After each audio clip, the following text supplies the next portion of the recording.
Omubaka Francis Zaake olunaku olwaleero atabukidde Mathias Mpuuga Nsamba wano mu lukubo lwa Paalamenti era n'amulangira ebiwanvu bw'atyo Mathias Mpuuga Nsamba avuddeyo aswaluse. Francis Zaake nga tumumanyi ng'omubaka ateeteetirira, omubaka atali awo nti nno bagenda musiba kakondoola aleme kwogera kituufu ekigambo akyogera nga bwe kiri. Era olunaku olwaleero kyakoze musajja wammwe agenda kutegeera ekyamulemeza mu woofiisi ye obwa komishona mwe yabbira omutitimbi gw'ensimbi mwe yeegabanyiza omuliri gwa bannayuganda.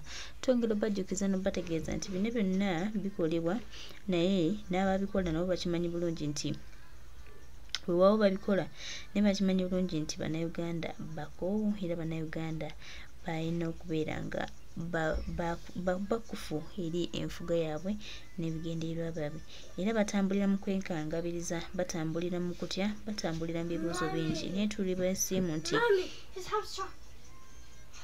beesiimu nti obulamu butambula era tusuubira nti Uganda yaffe egendera ddala mu maaso okulaba nga tubaako ekyenjawulo kyetuuka. Mwami Osete Wabulwa n'akabinjako twongera obajjukiza n'obategeeza nti abantu bammwe bwe mwakozesa ensi yabategeera muleeteyo ku bantu abalala ne bano Mathias Mpuuga Nsamba tebakyalina kiddako. It's coming. For the level that the Honorable Senyonyi, leader of the opposition, had to take a document for a Sikh Segirinya to sign. Kati mu bye waakoogera mbu ekyo kye kyakukaluubiriza okwogera. Gwe yatuuka n'okuyimirira mu maka go n'oyita musajja munno omusiyazi just ng'onoonya kulaga nsi bw'oli wa kabi.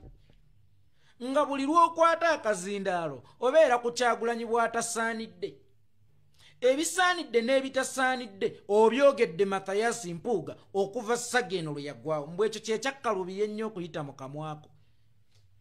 Kizitowa okusinga ebisiyaga okujja n'ogamba nti abo baatwalira Segirinya asayininge banzijemu obwesigwa. Kikkaluubirira okusinga okugamba nti bano basiyazi. Kikkaluubirira okusinga okugamba nti ono talina kyali era yali tasaanidde, yali kaamujje. Omuganda agamba nti ekisawo kyataliiwo mayinja kijjula. Lwaki bino tewabyogera nga Segirinya akyali mulamu? Lwaki bino tewabyogera nga Segirinya akyali mulamu? Oba bwe bwali byogedde kyekyali musse okusinga kye mwamukola okumukonekitinga ku bijambi ebyo mwateeka ewammwe e Masaka. Ekisajja kifuukidde ddala ekiralu bannange. Nze Mpuuga sikyakusaasira kati nsaasira baana bo. Omuzadde omulungi agabana n'omwana, n'omuzadde omutooletoole agabana n'omwana. Kwe ggamba olw'okuba Segirinya takyasobola kujja kwennyonnyolako, oyagala giteekinga nga advantage okukozesa Segirinya n'okuwaayiriza. Gwe yayagala okukozesa omulambo gwa Segirinya okulaga eryanyi n'essajja. Mbu kyakkaluubirira okujja okugamba ensi nti baasayiningisa Segirinya banzijemu obwesige.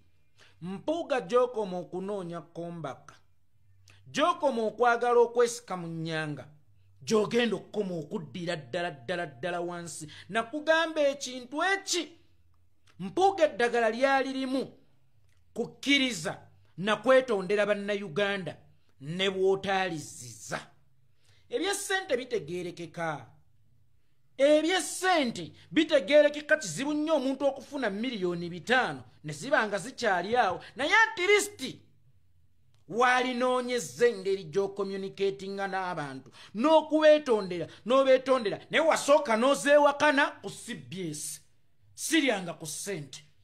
Nodda ate bampa kasiimo n'embuusa ku bano bampuuga ababiri tutwaleko mpuuga ki? Kubanga bonna tebayinza kubeera babiri mulundi gumu. Mpuuga yasooka n'atugamba nti no sifunanga ku ssente bali bankonjera. Nadda n'atugamba nti no ssente ze bampa ziri mu mateeka. N'ogamba kakati Mpuuga omutuufu tugende n'aliwa. Kakati gwe wennyini okwekontana nkikufuula omusiru ne statement zonna zoddamu okukola ne zifuuka ezitali ntuufu. Ezenkanankana n'ebisiki tezaaka. Bannayuganda bwe baakuleegera waliwo bagamba ekintu ekimazima na kigambo sorry. Kyokka olaba ekintu kinyiinyiitidde lwovaayo n'okwogera amazima nti ssente nazirya naye nazirira mu mateeka ate ng'okajjala n'okukoboggoka okoboggoka mateeka akyago ge waziriiramu Professor Ogenga Latigo mwataaziriira kubanga mu busiimo bw'oyogerako ogamba wafuna n'eyali deputy speaker lwe baafuna ebirabo ogamba wafuna n'eyali speaker Kadaga lwe baafuna ebirabo era abaali ba deputy speaker ndowooza kuva 96 paka kati bonna baafuna n'abaali ba speaker bonna baafuna ate naawe ne balaga nti bakuteeredde kasiima ako lwaki ye Professor Ogenga Latigo teyafuna lwaki Nathan Nandala Mafaabi ye teyafuna lwaki Maama Winnie Kiza teyafuna lwaki Betty Ochan ye teyafuna ojja otya okuba nti gwaliko gwafunye ng'ate be baakusiima nabo mu kategore be baddira mu bigere nabo baafuna obulimba obukumpanya obulabbayi wallahi Mpuuga ne bw'osaddaaka amaguja ku malaalo g'abaakuzaala tosobola kudda ngulu kintu kimu ekikuzza engulu kukkiriza mazima nti nasobya weewaawo ensi ekimanyi nti wasobya kubanga wagamba zo ssente wazirya kukkiriza mazima nti nasobya era nazirya mu bukyamu ne bannayuganda mu nsonyi bannayuganda twerabira mangu olaba mukyala Miria Kalobo teyagenda n'akiika embuga e Buganda naye nga bbaawe ye yaleeta amaziga awo we yagenda okukiika ffe tutamangu ensonga as long as kankozese luzungu olaze remorse olaze okwemenya mu mutima naye gwe mubbi gwayagala okulaga essajja bw'oba okkiriza nti oli mugezi nga bwe weeyita bwe weebuuze lwaki kino kyakutuula mukitegeeza wakikola kuba akageri kooli omugezi ennyo singa tewakikola magezi go ne mazima baali kweyimiridde naye kabonero ak'essimbalala nti wakikola kakati tugambe nti Sseggirinya yafa kusayininga okwo kwoyogerako bamutwalira empapula asayininga imagine tebaliimu ka muntu gwalimu ak'obuntu eyateeka ebijambiya e Masaka ebyamutuusa okufa gwalimu ak'obuntu taata gwe yateeka ebijambiya e Masaka ebyamutuusa okufa ye Mpuuga ki ayinza okusirikira ekintu nga kino ebbanga lino lyonna Sseggirinya lyapiiridde ndowooza giri emyezi 3 gyokka kwena we yakikolera ndowooza guli omwaka mulamba obi emyezi nga 7 ne weebuuza nti liri ebbanga ly'emyezi 7 lyakulema okwogereramu wabula gino emyezi 3 olabye ng'osaanye oyogeremu ffenne ewaffe e Buganda tulina enjogera egamba nti twogera ku mugenzi bikyamu kakati Sseggirinya omulamu waaba yakulema okwogerako ebikyamu ate lwaki obyogera ku mugenzi kubanga obanga agamba nti Sseggirinya y'omu ku nsonga lwaki oli gy'oli kubanga baamukaka n'akusayininga okuggyamu obwesigwe kalwaki tewasirikira dda oli kikere Mpuuga gwe oli kikere nti we baakulinnya ku lw'omusana kakati enkuba etonnye otandise okukaaba kusaasira nnyo naye nga kisawo kyataliiwo kijjula amayinja kakati Mpuuga ayagala kwerippa ku mufu nga bwe yayagala okwerippa ku Mayiti e Masaka okumanya Mpuuga muzibu Mpuuga yayagala okwerippa ne ku Mayiti e Masaka Mpuuga ekyo yali akyogerera Masaka Mpuuga eyayagala okubba omulambo alaga amaanyi alaga essajja ekyo yali akyogerera Masaka kubanga kitono nnyo okusinga okulemesa abaana okuziika kitaawe ffe waffe e Buganda namwandu afugika enkumbi ku bba era amuyisako akanyirikisi n'emikolo gikolebwa bannamwandu yabalemesa okuyisa akanyirikisi ku bbaabwe n'okukola emikolo egibatangira okudda mu bikolwa eby'omukwano n'omuzimu gwa Sseggirinya abaana ffe waffe e Buganda buli mulekwa ayisa akanyirikisi ku kitaawe njogeredde mu buwangwa soogeredde mu ddiini abaana n'abalemesa okuziika kitaabwe mbwa ekyo kyali kitono nnyo n'ensi eyinza obutakiraba ng'ekinene nnyo okusinga okujja okwogera nti Sseggirinya yasayininga baamukozesa ensobi. Gwe wali okyogererawo gwe igwe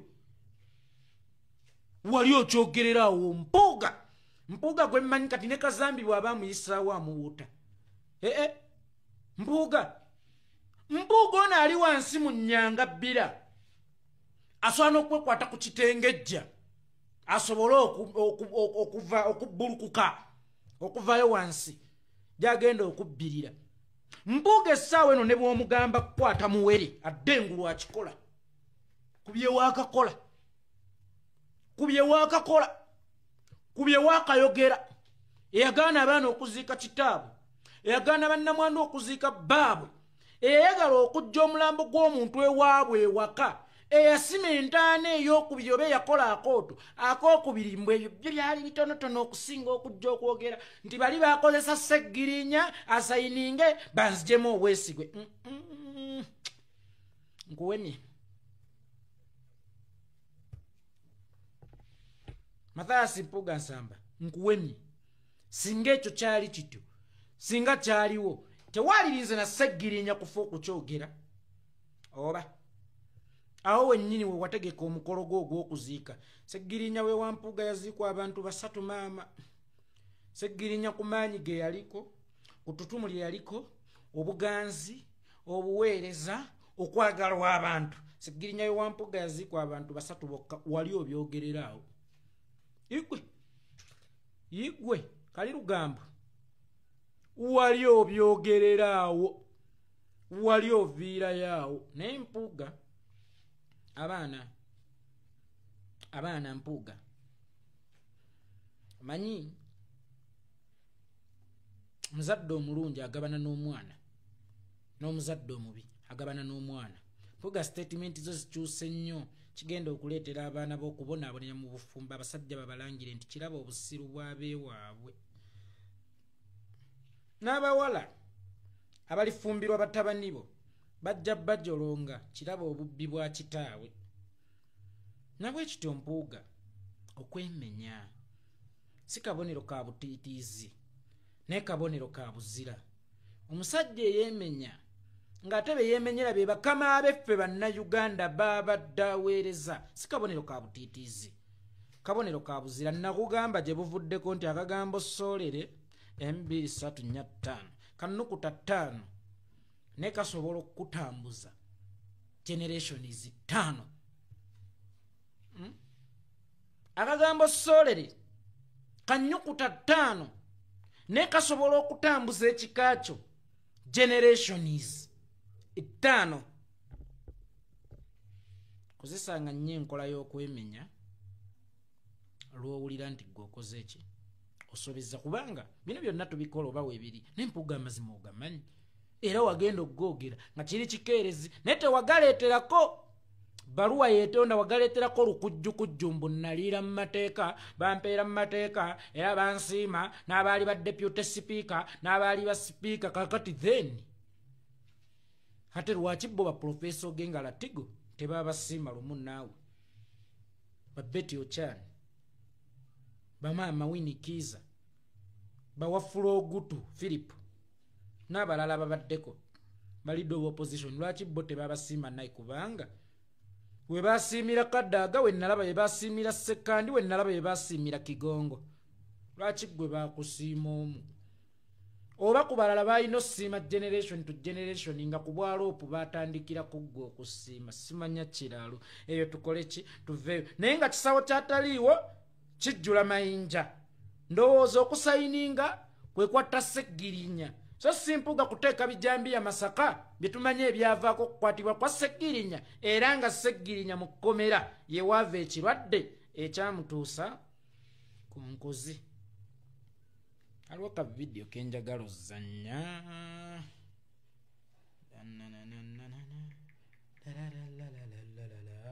Watusambagala nsanyuke nenyenyezanga mukadde akabina akanyenyeze nkakase. Lebebe kulu yayonoona obudde bwange. Ka video kano